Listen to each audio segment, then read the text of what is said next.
নমস্কার বন্ধুরা, update and breaking নিউজে আপনাদের প্রত্যেককে স্বাগত জানাই। অবৈধ নির্মাণের জন্য এক প্রমোটারের জমি জমা, এমনকি তার জমির দলিল আদালতে রাখার নির্দেশ দিল জাস্টিস অমৃতা সিনহা। এর আগে ওই ব্যক্তিকে 1 কোটি টাকা জরিমানা করা হয়েছিল, কিন্তু ওই জরিমানার টাকা আদালতের রেজিস্ট্রারের কাছে জমা দেয়নি বলে অভিযোগ অমৃতা সিনহার। হাওড়ার কাশীপ্রসাদ চক্রবর্তী লেনে কোনো অনুমোদন ছাড়াই 5 তলা বিল্ডিং বানিয়ে তা বিক্রি করে দিয়েছিল ওই প্রমোটার। শুধু তাই নয়, সেই আবাসনের প্রত্যেকটি ফ্ল্যাট 30 থেকে 40 লক্ষ টাকায় তিনি বিক্রি করেন।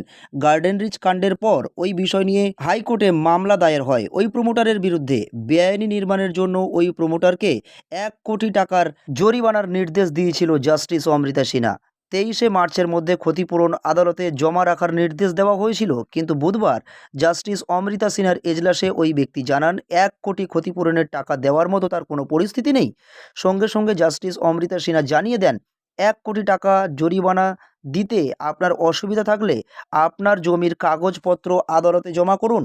সেই সঙ্গে আপনার সমস্ত ব্যাংক অ্যাকাউন্ট এবং আর্থিক লেনদেনের সমস্ত তথ্য আদালতকে জমা করতে হবে।